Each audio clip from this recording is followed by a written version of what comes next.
McFarlane. Welcome to the Conversation with Al McFarlane. I'm glad to be here and glad to have you along as well. Today is Friday, June 2nd. We're, I think, all feeling officially into summer. Most of us, or many of us, hitting the 90-degree temperatures.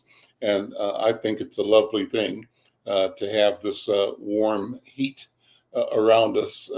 Some people don't like it, but I love it. I love it. I love it. Well, listen, I want to begin by, as I always do, inviting you to support this program.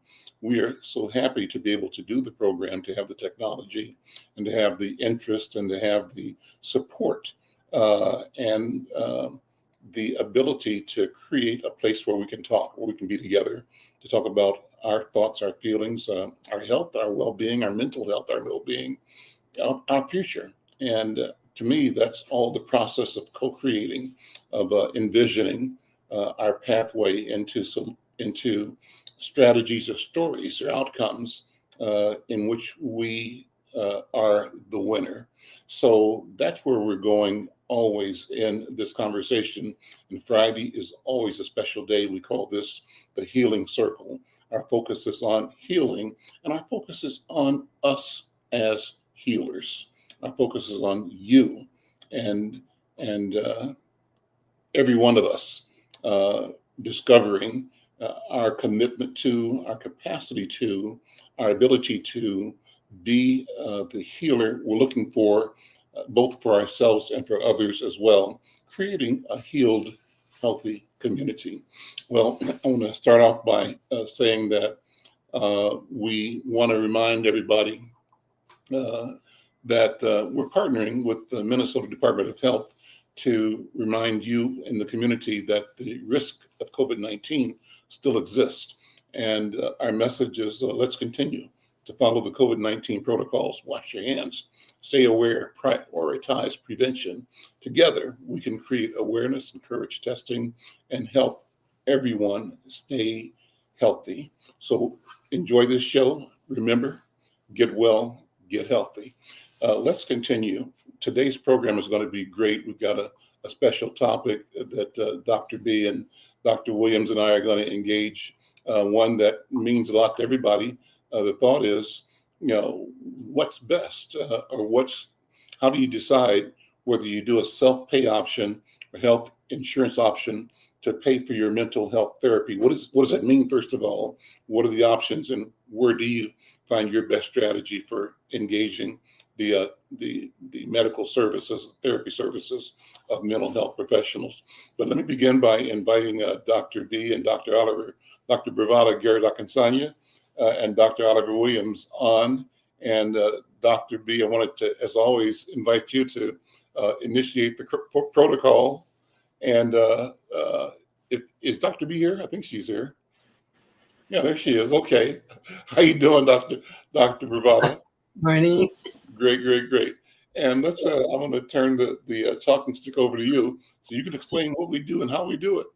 Okay, well, thank you. I'm glad to be here today. I'm really excited to just engage with community once again.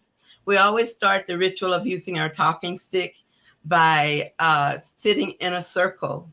And although we're not in a room together right now, in our spirits, we're in a virtual circle right now, even as we speak.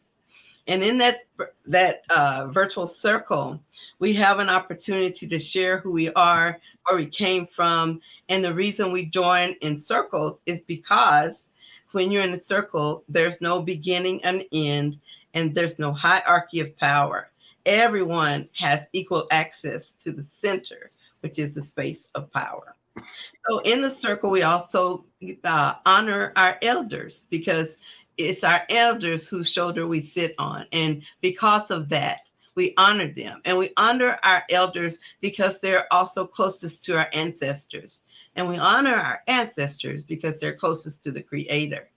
And in this sacred space, we also honor the idea of consubstantiation. That means that all living things are connected, that we as an African people exist because we are connected to a larger whole. I am because we are. And because of that experience in the circle of healing, one of the key things we always have to remember is that every body in circle matters. And for that, I am grateful. And I say ashe this afternoon. And pass the talking stick. Oh, I forgot. We use a talking stick that's virtual. And so we pass the talking stick to one another. So just letting people know, we are aware that you won't see a talking stick, but it is virtual and in our heart. So I pass the talking stick to Bye-bye, Al. Here you go, Bye-bye. Thank you. And I'll take that. It's I use the phrase often that you operate out of your mind's eye. And your mind's eye can see and envision and act on the virtual talking stick. So this is real, And so thanks to Yasmin, who's the producer of the program, she helps come up with ideas and questions to guide many of our programs. And she and I talked yesterday about this question of how do you pay for mental health? And we haven't had that precise discussion, though we have mentioned in the past, Dr. B, that one of the things that you do at Breakins and at the African American Child Wellness Institute is figure out a way to get the help to people whose either insurance or companies or situation won't allow them to do that. And you figure out how to make it happen. You don't turn people away. And so it's a question, how do you pay for mental health services? I can tell you, and I've said this before, I happen to be a very happy customer of yours. As a therapy customer, I have a therapist that I meet with generally every Friday, and it's a priority of my week.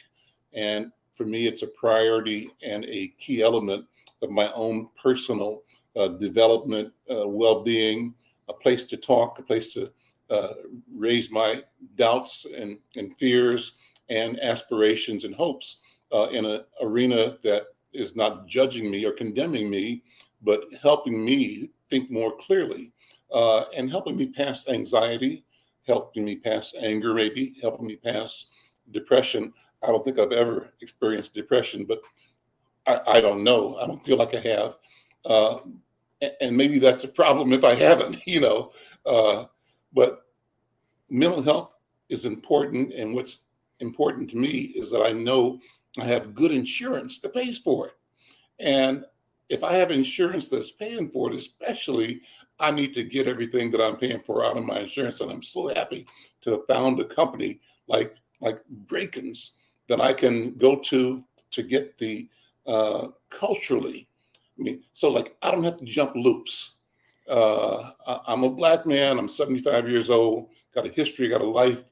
I'm struggling still. I still have not achieved what I want to achieve in life. And I keep raising the question to me, how do I get what I think I should be getting? Getting to do what I think I should be able to do and do better at it. And so that's what I lay on my therapist's table every week. Help me figure out what I need to do to just do a little bit better and be comfortable in myself that I'm doing what I'm supposed to be doing, that I'm not failing myself and not failing the creator. That's kind of what it's about. But I'm thankful for having the insurance. What's the point? The point is, I'm hoping that, number one, Black people in general, Black men in particular, will talk publicly and in a positive way about the value of therapy and about our need to engage mental health professionals.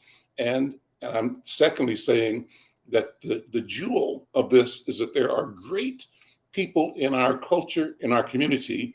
And the beauty of that is you don't have to jump through the cultural loops. Figure out what that person, because of her or his worldview, orientation, perception of the hierarchy of humanity, you have got to figure out how they view you. When you talk to somebody that's out of your neighborhood, out of your family, you know what they know, and they know what you know as foundational, and we build from there. So I'm going on too long. But let me say this. Over the course of this conversation, Dr. B and Dr. Oliver, here are some of the questions I want us to think about. You can weave it in and out whenever you want to. One is, as a mental health practitioner, what factors would you recommend that clients consider when they decide between self-pay or using health insurance for therapy. And would you explain what is self-pay and how is it different from using insurance if you have it? Second question, generally, how can clients, patients, effectively communicate their financial concerns or limitations to their therapist? Because you don't want to act like you ain't got, even if you ain't got, you want to act like, how do you maintain your sense of worth even when you need help?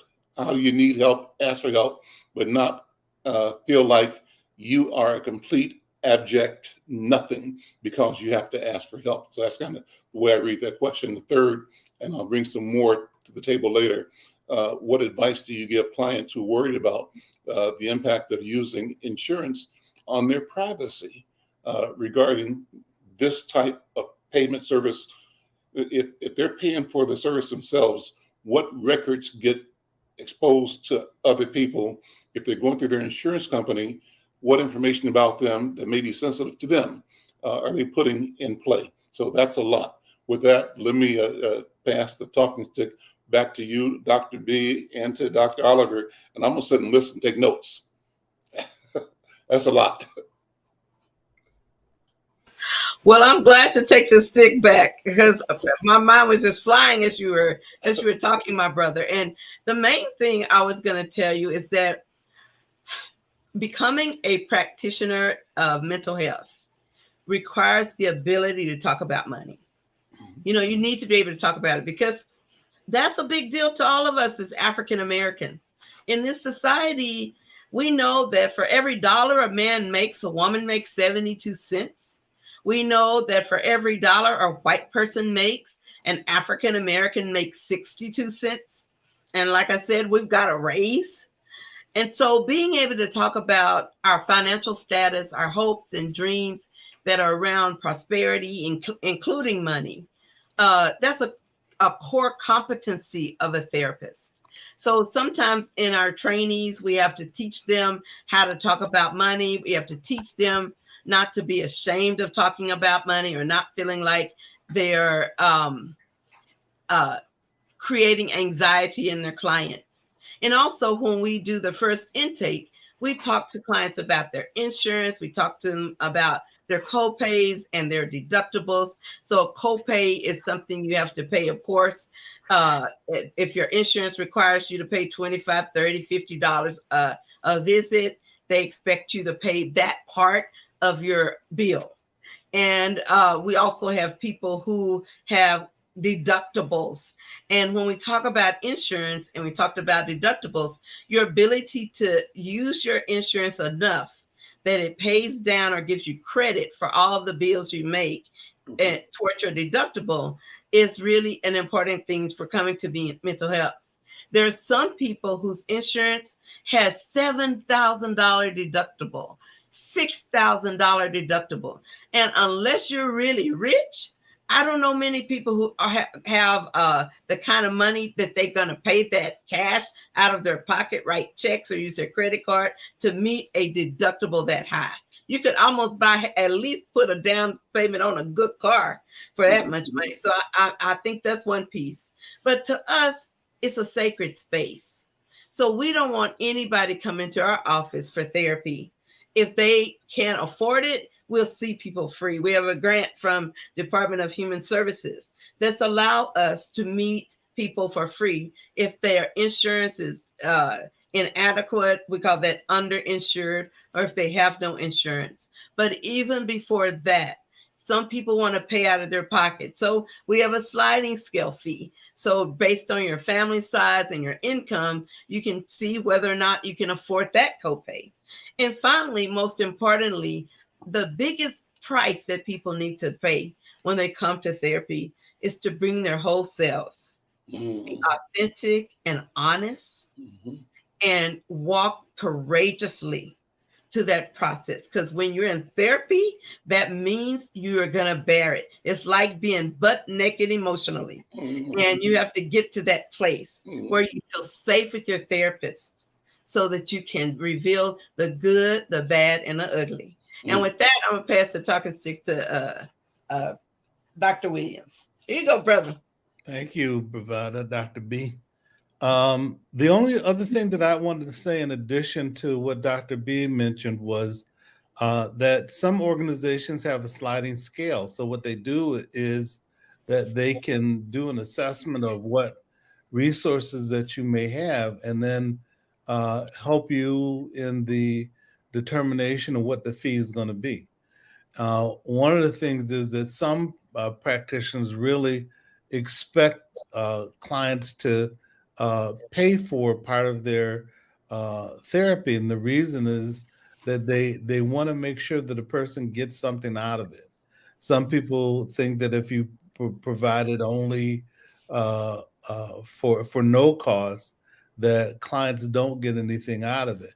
I don't believe that. I believe that if somebody feels as though they need to come to therapy, whether it's free or whether it's a cost, they can get something out of it if they feel like they need it. But I think having conversations with the organizations is important.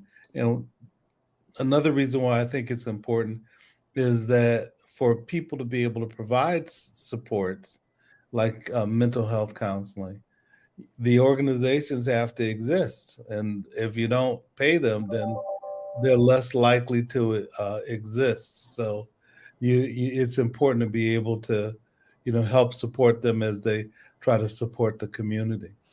So with that, I'll pass the talking stick back to Baba Al. Well, let me thank you. I take talking stick. Let me focus on the questions I raised at the beginning, and explain whether there are uh, either real or imagined privacy concerns. Um, is it right? If you pay out of your own pocket, what does that mean in terms of security, privacy, your information? If you pay through your insurance company, does that mean something different? Dr. B? You have to unmute. Sorry about that. Yes, it does mean something very different, because when a person pays out of their pocket, that means the only person who knows that they are in therapy is the therapist and them. By law and by training, we do keep records, because you need to be able to look back in your journey to see how far you've come. We need them to document that we provided the service for you, and everyone has a right to their records.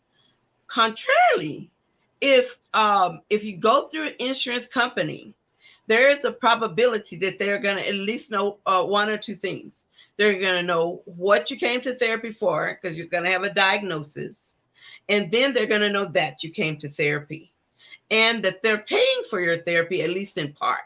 Consequently, when you come to get your appointment, your first day, when you come in to do what we call the intake, you sign those insurance company paperwork, and it says that they have a right to bill for you. And they also have a right to verify that you came. So some of them want to see the case notes from when you came and what the therapist said was wrong with you. And if their treatment matches what you said was wrong, then they'll pay it. Some of them do audits, and they're hoping that the clinician did something wrong so they won't have to pay. So it's mostly around payment and keeping a record. Some professions look to see if you have a mental health record, and they make you sign a release to look into your past to see if you've had mental health.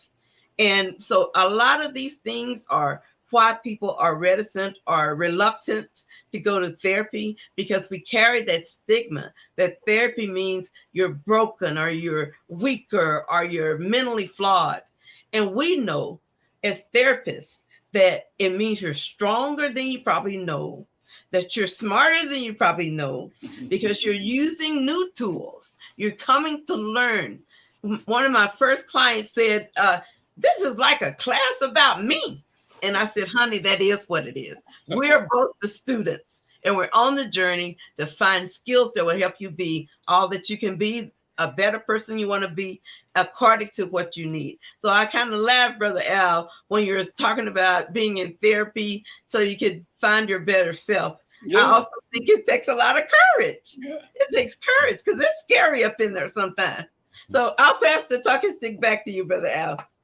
Well, I'll start with that. I think that it's been a couple of years that I've been with my therapist, and I still think there's more for me to reveal.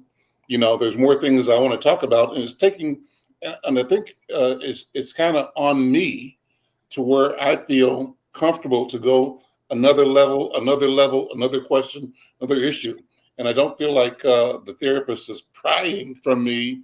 The Right. therapist is available for me to listen to me as I ponder, think about, reflect, examine, review, recapitulate. And so that all is a wonderful process, but it's a process that, in a sense, allows me to set the pace of my own discovery, of my own examination, and the breadth and depth of it, And the feeling is that, uh, I gain bit by bit. I learn, little by little as I go through this process.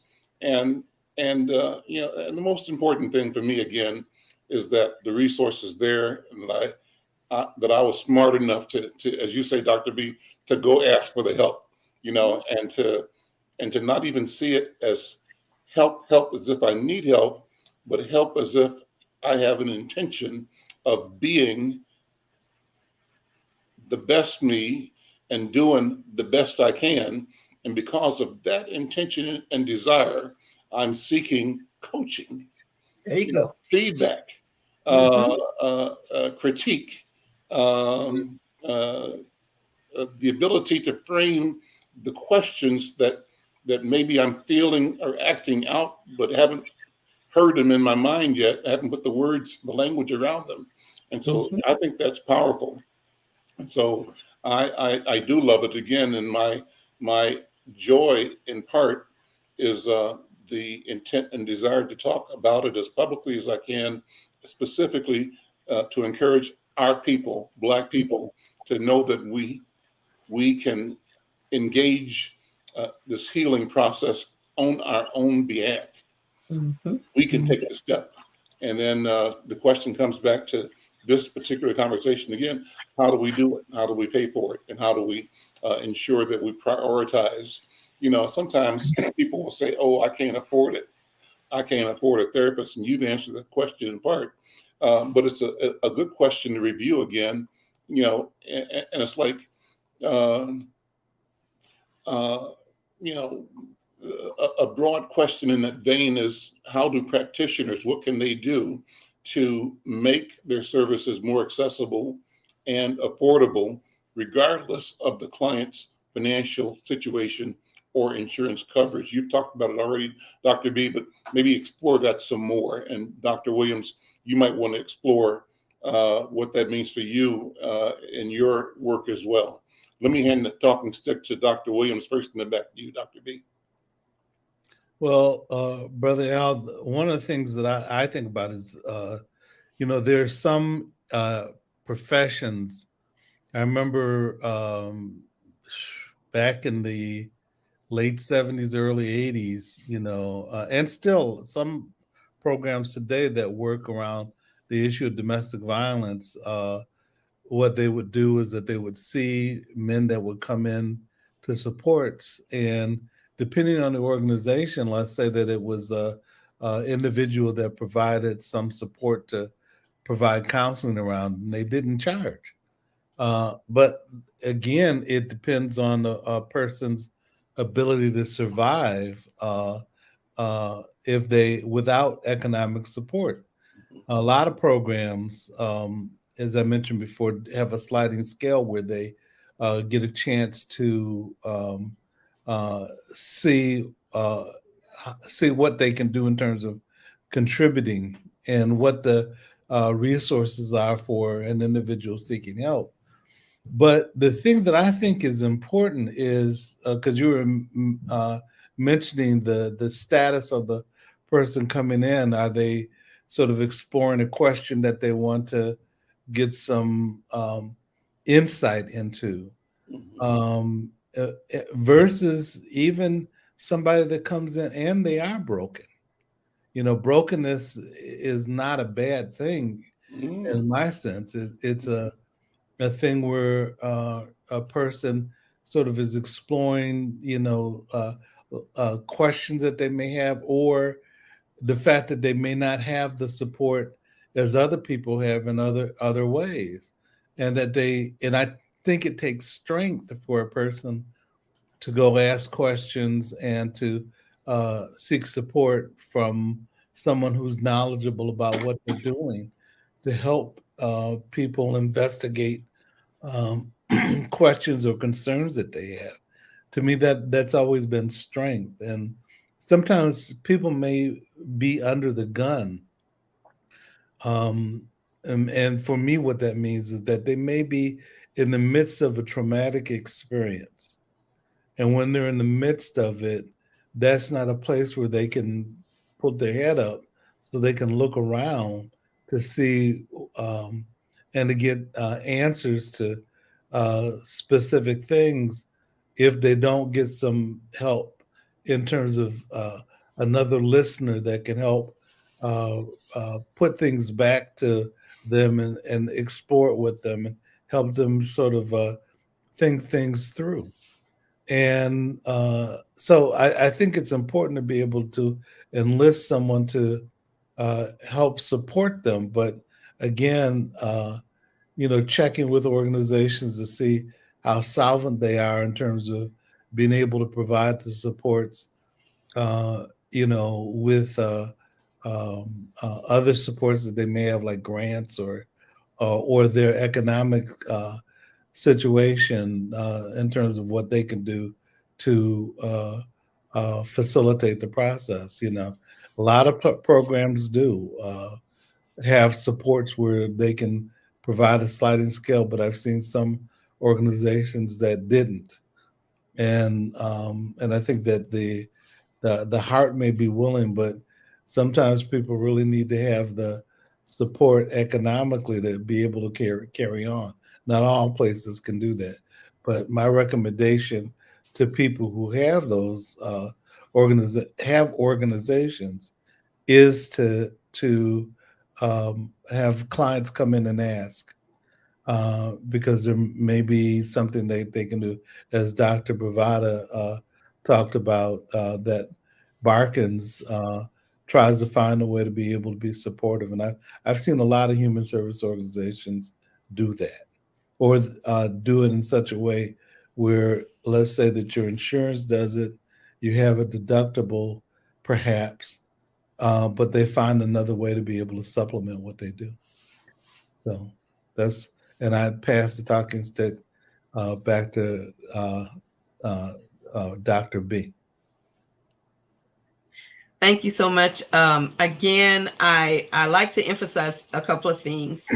One is that in our organization, we have two organizations. One is called Brackens. It's Bravada and Atkins, which is my last name, Brackens.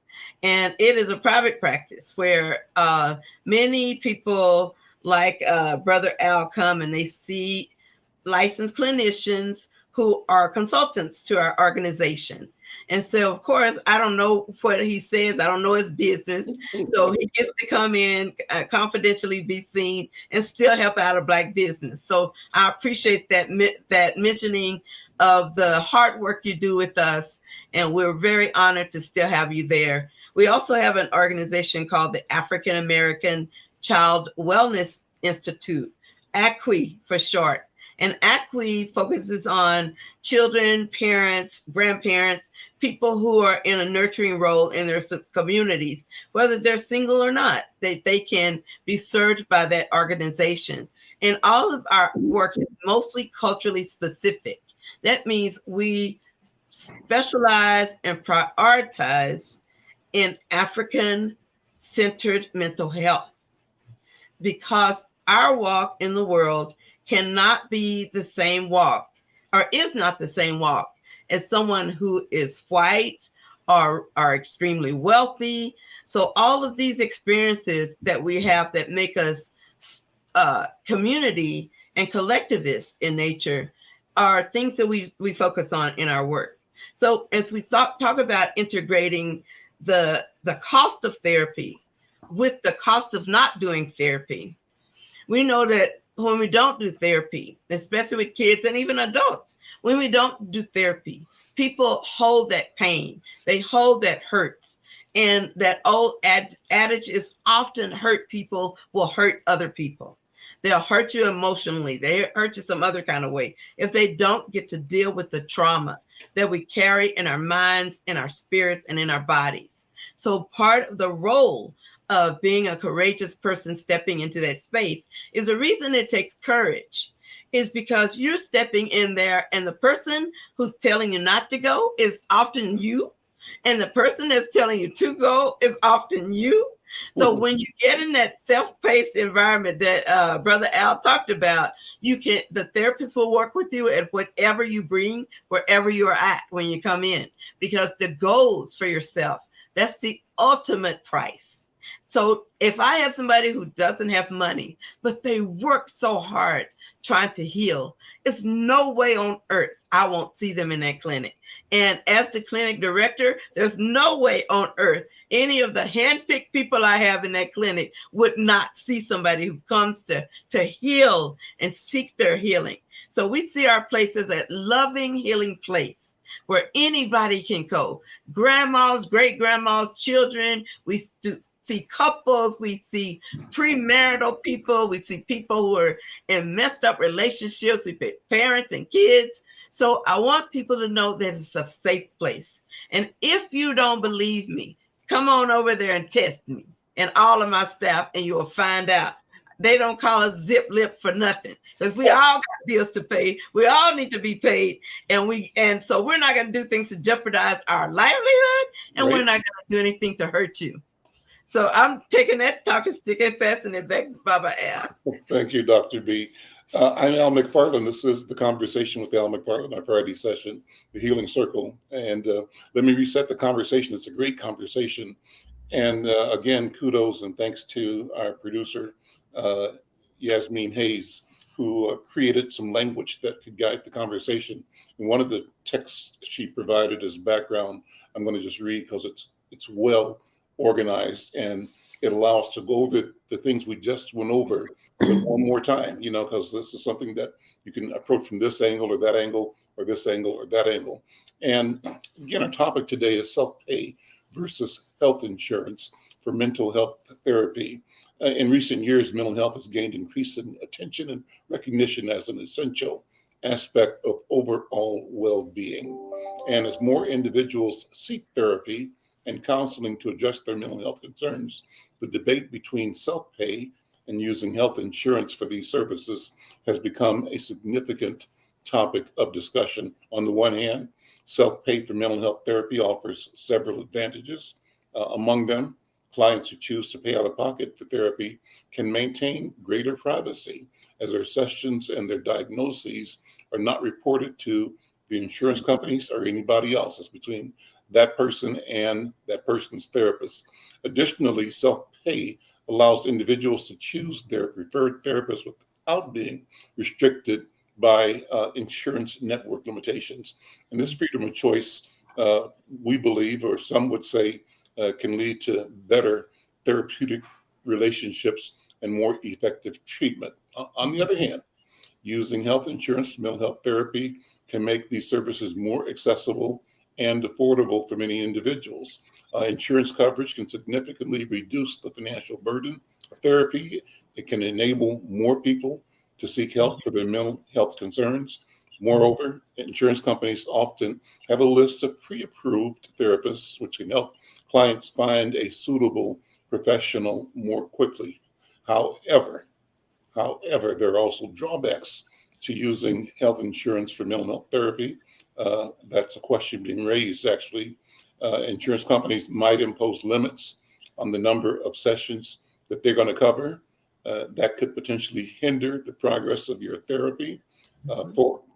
And some therapists might not accept your insurance, and that limits the options available to people who are looking to rely on their insurance coverage. So, these are the ideas that we are discussing in this program.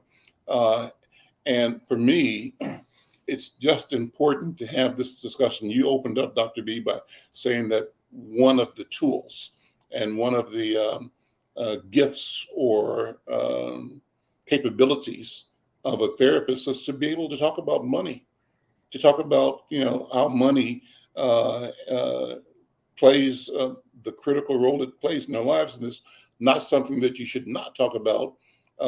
And having an approach or a healthy way of weighing, cost and benefit is part of this whole relationship that a person may experience in therapy.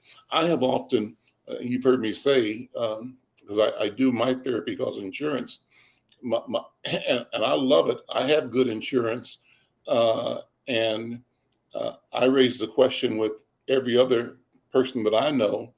If you got insurance, you should go get a therapist, help you, you know.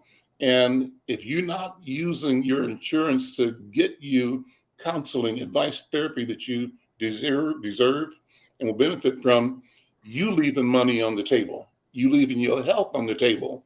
And the best way to make sure you're getting what you pay for is to use every bit of what you've invested in. That's why you have the insurance. So let me stop there again. And, one more thing I wanted to say. I had a great conversation. This is probably a pivot that we can get into or not get into. But yesterday I talked to an author of a book out of New York. I'm going to ask Yasmin to put his name in the chat for me, with our books editor, W.D. Foster Graham. It's our books editor. And he had invited an author out of DC who's also a journalist and also a person who has been in therapy and is a speaker about therapy. And especially as a journalist, Dr. Oliver, is violence between partners, partner violence. He called it IPV. IPV. Yeah. Intimate partner violence. Correct. There was an A on the end of it, something. Brother's name was Martin O. Evans. He's out of DC. Intimate partner violence and abuse. That's right. And it was a great conversation, a great program. And one of the things that made it great was that his book is about, he described himself, it's like in the general terms, as a gay man, but he's come to prefer language that says he's a person who loves, I can't remember the exact words. I'm going to ask Yasmin to help me with the right language. Gender loving, that's it. Okay, same gender loving person. Mm-hmm. So it's another way of approaching understanding without a different weight or value, loaded value the language has.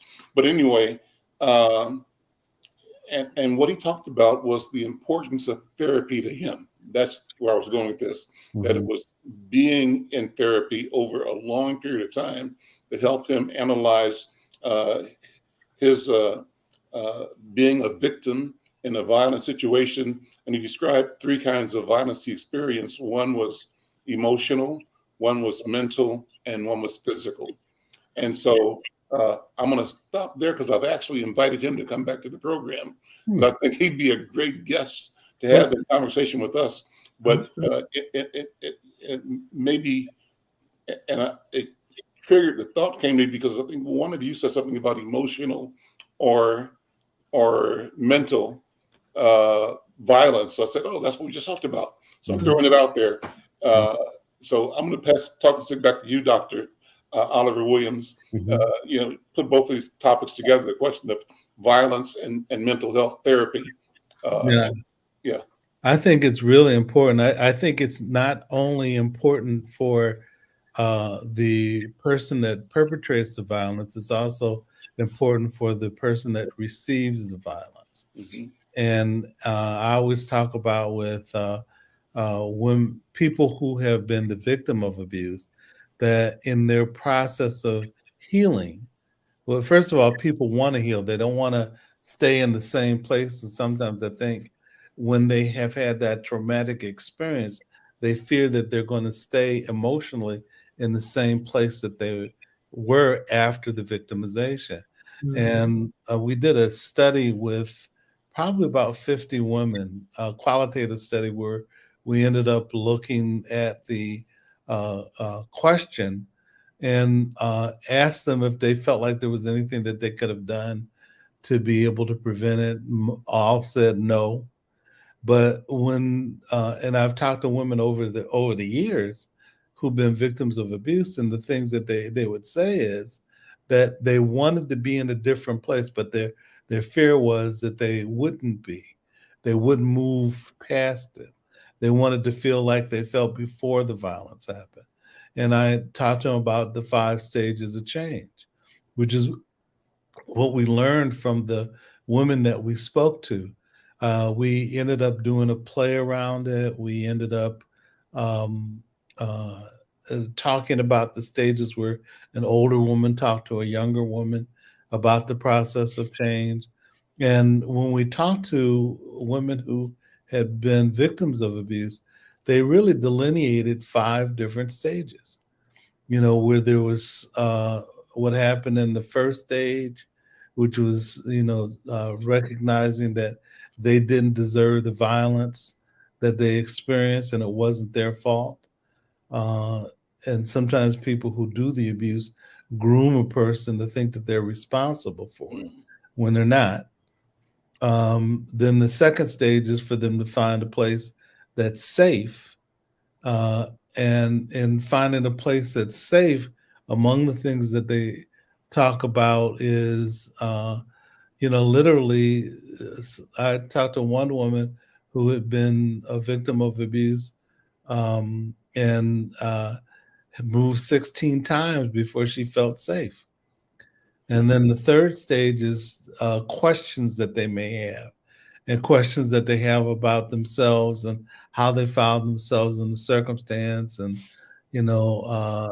and how could they expose their children to it, how they expose themselves, what is it about her or them where they felt as though a person would approach them around to be a mate or to be a partner, and then what was it about him that that the victim was attracted to that person.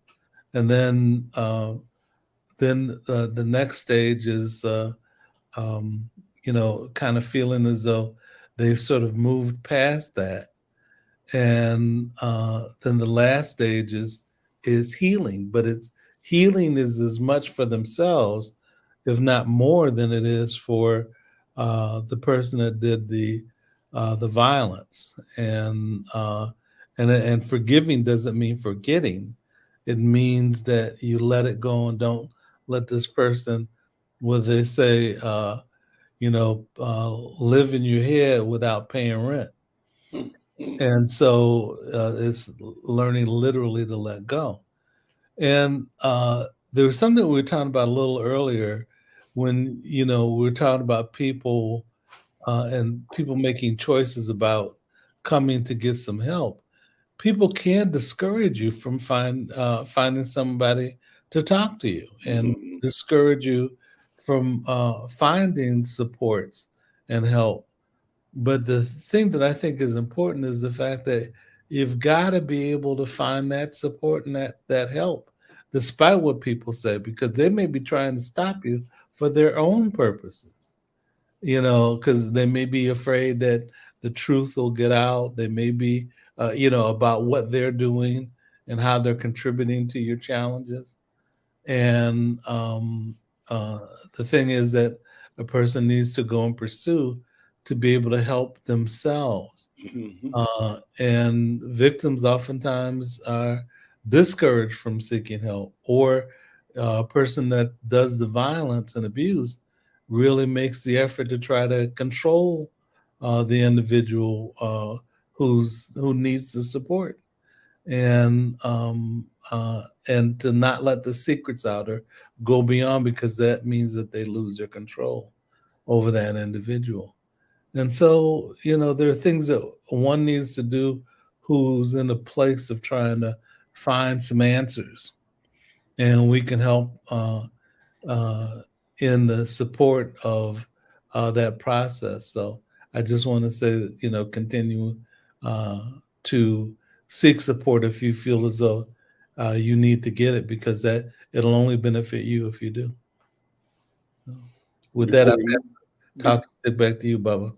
Yeah, I just want to do a shout out quickly to our sister, Michelle Madison, who watches the show every day. Thank you, Michelle, for being here and commenting. And thanks also, Brother Mike V. Greetings, Brother Mike V. Always glad to see you in the room as well. And to everybody else, let us know where you're watching from.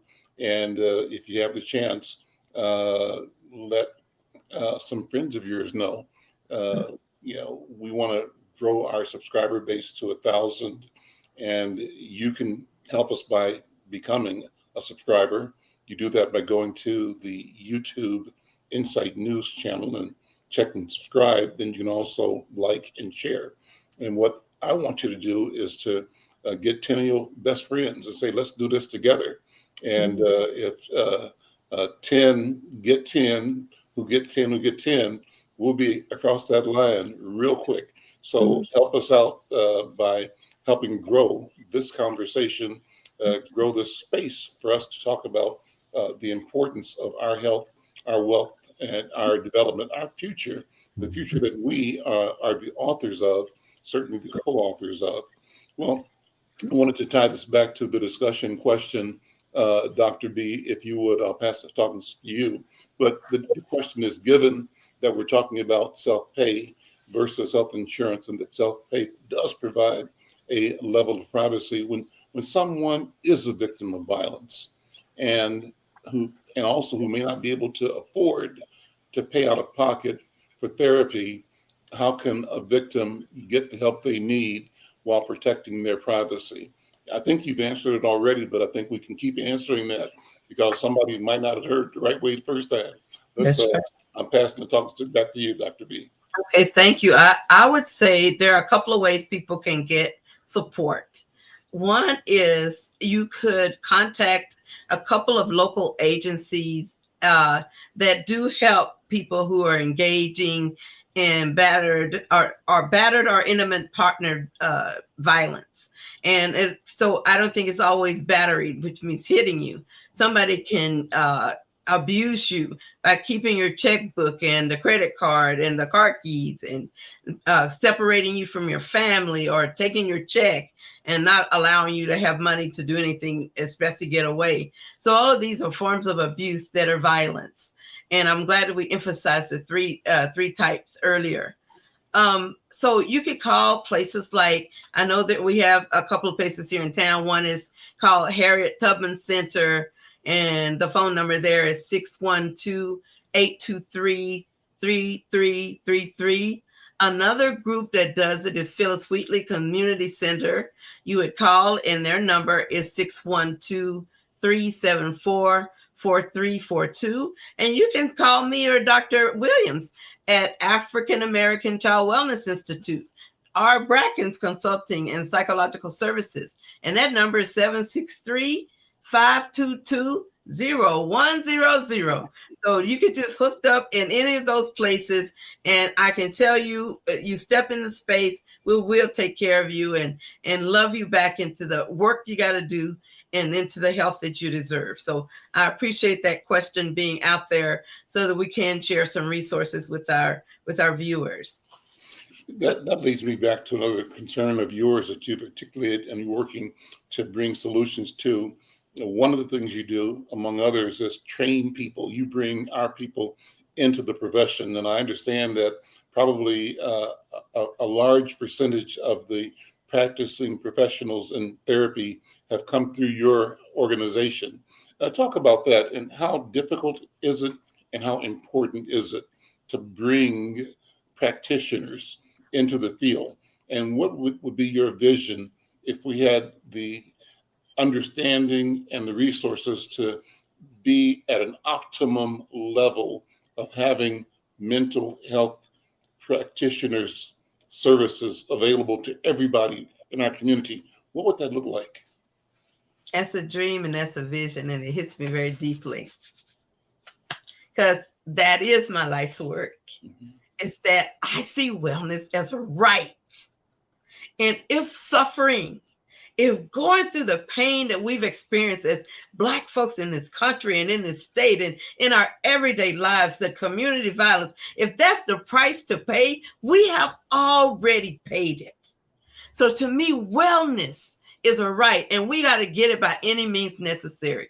Mental health wellness, psychological wellness, financial wellness, all of them go together in creating who we are as an individual. We are not just a mental illness. We are not just depression. We are not just anxiety. We are mothers, we're fathers, we're sisters, we're brothers, we're aunts, uncles, grandparents. We are parts of a larger group. And if one of us hurts, then it affects every single one of us. If one of us is losing and in poverty and in danger, that puts us all at risk. So I believe that when we don't let money stop us from doing the courageous work of loving ourselves and loving our community and loving our babies, if we don't let money stop us from doing that work, we will be a healthier, recovered based, power filled, awesome group. Not that we're not that already, of healed Black folks.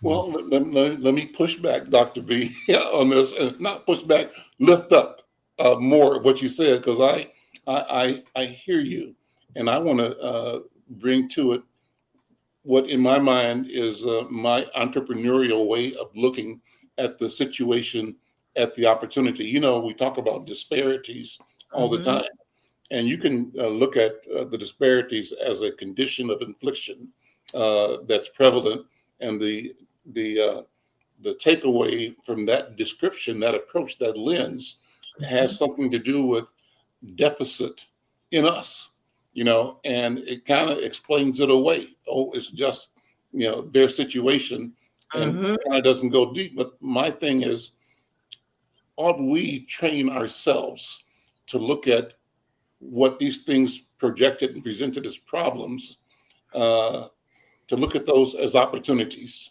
Yes. To be our best selves and to be what you just said, the healer. And it's not that we're letting money get in the way, but we're going to fix ourselves. But in the fixing, we lay claim on every asset and every resource we need to do the job. We're going to get the right tools. I don't know how to say this right, but there's something about, you might know this already, something about well, the picture in my mind is an allegory or what's the right word for a saying that says, to a certain kind of person, everything is a hammer. And everything looks like a nail. Yeah, a person with a hammer, everything's like a nail. So how do we get past that and we see more broadly, more fully, and look at the challenges we have?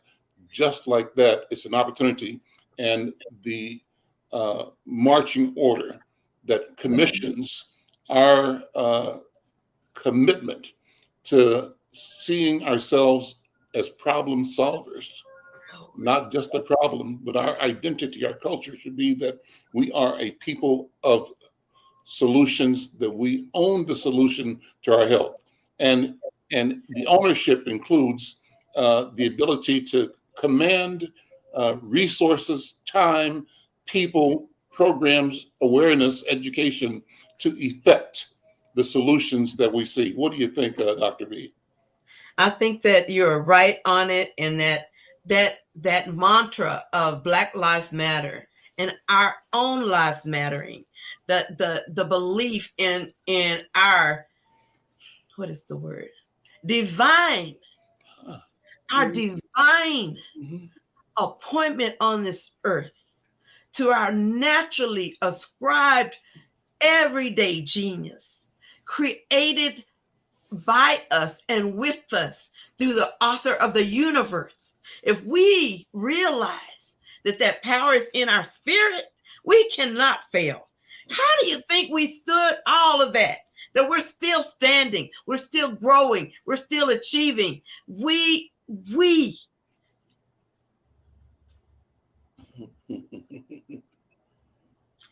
are designed and created to be divine, healed people on this planet. And wherever we go, things get better, not worse. We are the solution. We hold it in our spirits. And therapy helps us unlock that key to find through your own discovery how wonderful and brilliant and blessed and powerful we are. So we have that right. We have that right. Dr. Williams, a final word from you. We've got about a minute. Well, the thing I think about when you're thinking about that mantra, if the only tool that you have is a hammer, then everything looks like a nail.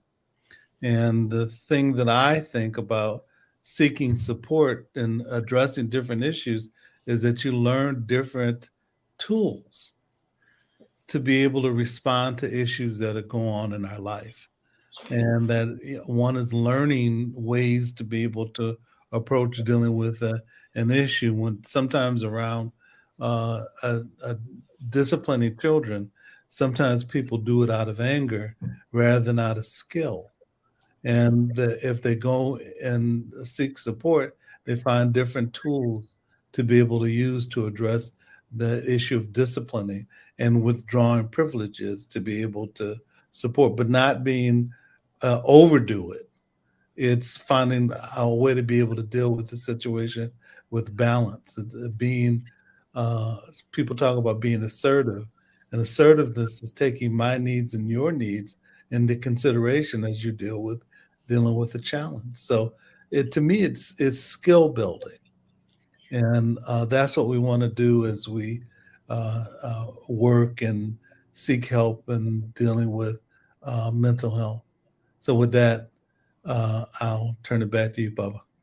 Well, listen, my dear teachers, thank you so much, as always, for the teaching that you are doing right now and the healing that you're doing right now. We thank you so much.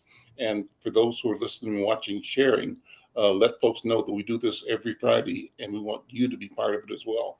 Let me close by thanking again our partners at the Minnesota Department of Health, who want you to know that COVID-19 vaccines are free because we want you to stay safe. I'm Al McFarlane. This is the Conversation with Al McFarlane, the Healing Circle. We'll see you next week.